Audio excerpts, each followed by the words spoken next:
In this film, I'm going to discuss the evolution, execution and impact of a research project I started in 2016 on Sikh radicalisation in Britain.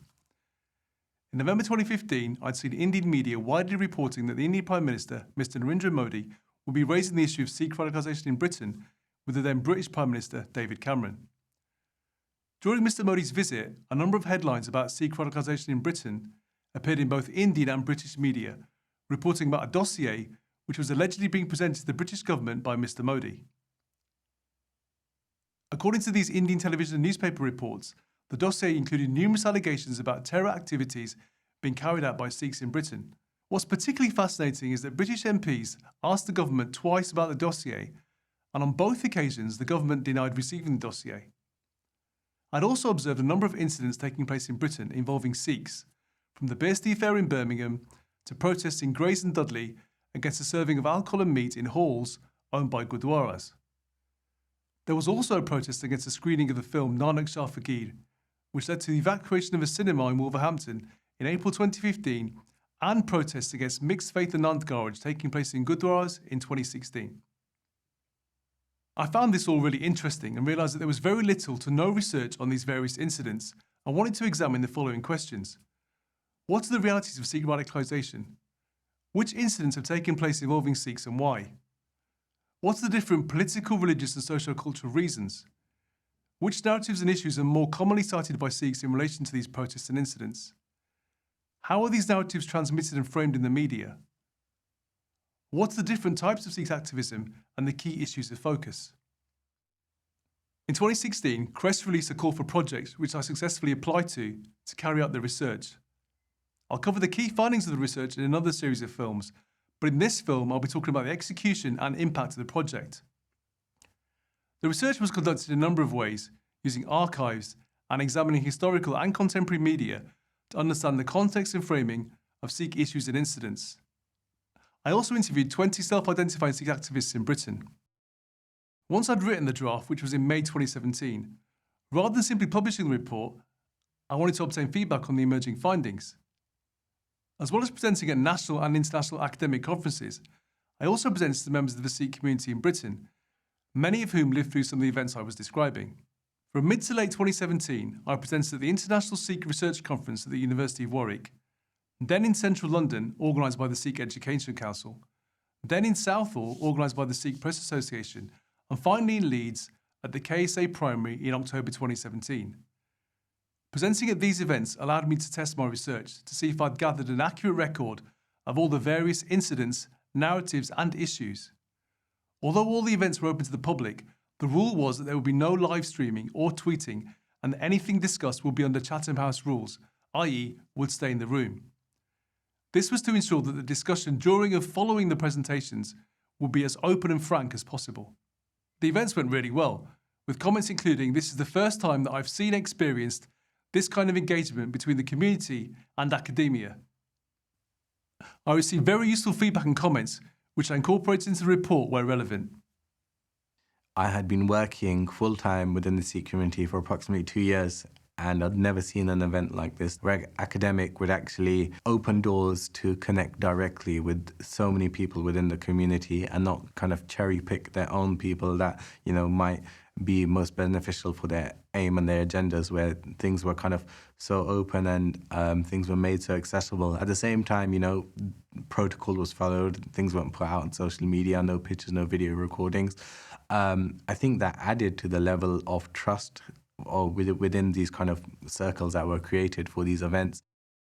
We've used the report very regularly. Anytime there is any kind of mention or discussion or dialogue on Sikh radicalisation or Sikh extremism, we present the research project as an example of something that should be referenced all the time. And sadly, often it's not. It allows us to also then say, well, perhaps you aren't coming at this in the right way then if you're unaware of this, if you haven't taken time out to read this. A specific example of how much impact that can have was a case in 2017 where we put in a complaint to the Canadian Media Council through our international Canadian team about an article in the Toronto Sun which said that Shahidi is the same in Islam and Sikhi. So Shahidi being the term for martyrdom. And Dr. Jasjit Singh covered this very specifically and actually absolutely superbly in his Sikh radicalisation report. With us putting through a complaint about this this article, which claimed that Shahidi is the same in Islam and Sikhi, we are able to reference the research project, and we were able to present that to the Canadian National Media Council, and they ruled in our favour. And that had to be changed in the Toronto Sun, and they had to actually include in an article that they'd mentioned this prior, and that was a mistake to state this. So, you know, there's tangible examples there of how we have used this research project to actually change narratives. The work of the CREST research project and Dr. Jasjit Singh has set a standard now for how this community views academic research projects, the levels of transparency and the levels of interaction. And I think that standard now is always going to put anything else that comes through under scrutiny, which is a good thing and the right way forward for real, authentic insights into the Sikh community. I invited Dr. Singh to come to the St Philip's Centre, and we asked him to do two different events. We did a round table for practitioners. That was invitation only, relatively small group of people. The idea was that we could have a frank and unhurried, unrushed conversation, that people could ask maybe some of the more tough and challenging questions. We could explore different perspectives. We could potentially disagree with each other, but do so behind closed doors, such that disagreements then would be less likely to get heated. I think it's really helpful when research is honest about the problems in communities. So sometimes when you go to interfaith events, people want to just say that everything is fine. And on one level, that's important. So if I take a group of faith leaders into a primary school, that is not an appropriate context for us to explore some of the challenges within and between communities. We want to present a group of people of different faiths who get on, so that we can prove that that's possible. And I think it's really important that that happens. But if you've got a group of adults, a group of leaders who are experienced and recognise there are challenges within and between communities, at that kind of context, pretending that there are no issues is just not very helpful. I think it's helpful to have some solid research that's been well done, that's been peer reviewed, that is specific and concrete, and particularly that gives you a sense of the scale of a problem. Because people can say, you know, there's an issue in the Sikh community, or there's an issue in the Muslim community, but how many people? What actually does it look like? What is the likely impact on a specific community and on inter-community relations on a city or a region as a whole? Dr. Singh did a research project, presented it to the community, to the Sangat, and there was an opportunity to have dialogue and understand the findings. So using that same model, we thought, well, let's build on that and really create our organisation, Sikh Alliance Yorkshire, to do that same kind of thing. What issues are there with the NHS? What issues are we having with the police? What issues do we have with education, even at government level? And how can we start to bridge them conversations with community, policymakers, and start to have that dialogue, start to hold events, discuss key topics in a positive manner on how, all right, this is a problem, but what can we contribute to help offer a solution to that? The fact that the title was so provocative, it just, in many ways, it rang alarm bells. Leeds is a very conservative place, but we still had practically a full house. So from that point of view, I thought that the positioning of the title was on point. With regards to the content, the substance of the actual report and the presentation, the depth and the thoroughness of the research was really strong. There wasn't any part that was just skimmed over. There was lots of interest in the report when it was released in November 2017 from policymakers, the community, and from national and international media. I appeared on the BBC a number of times talking about the research. I was invited to present my findings nationally and internationally to discuss the issues raised, for instance in the Houses of Parliament in June 2018.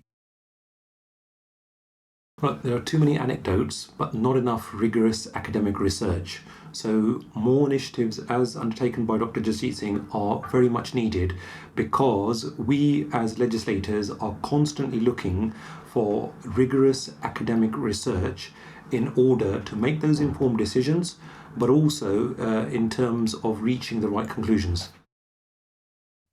In February 2018, as the Canadian Prime Minister Justin Trudeau visited India, a number of headlines appeared in Canadian media relating to Sikh extremism. In December 2018, Public Safety Canada published a 2018 public report on the terrorism threat to Canada, which for the first time included a reference to Sikh extremism. In response, the World Sikh Organisation organised a second series of Ask Canadian Sikhs panel discussions in March 2019 across Canada, which they invited me to headline. Whenever we've met with politicians or tried to explain this to third parties, whether that's media or just other interested parties, we've always tried to bring forward the fact that there is no evidence to suggest a rise in Sikh extremism. So having that evidence is very important, and Dr. Jasjit Singh's report is a part of that repertoire of evidence, saying that this is an academic report, and it clearly shows that the agenda behind calling Sikhs extremists is not based on fact, it's based on politics, it's based on rhetoric. So that definitely is a helpful tool when explaining this issue to others. And it's something that I took a deep interest in only after all this blew up, because I started getting it back from decision makers, I started getting it back from journalists. Well, you say X, that guy says Y, that guy over there says 1, 2, 3, he's not even speaking the same language as you guys. Give me something that is at least has the appearance of objectivity, right? Or at least has some level of research and empirical data where I can go back to the sources and reference, the exact primary or secondary sources that built this report or this opinion.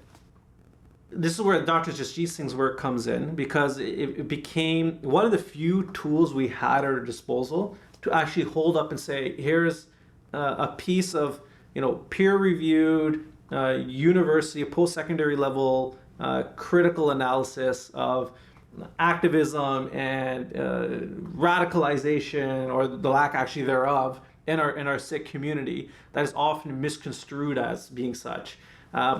And that's a piece of evidence where you can send to a reporter. That's a piece of evidence, though, you can send to policy and decision makers that, hey, by the way, if you're going to report on our community, at least do the reading.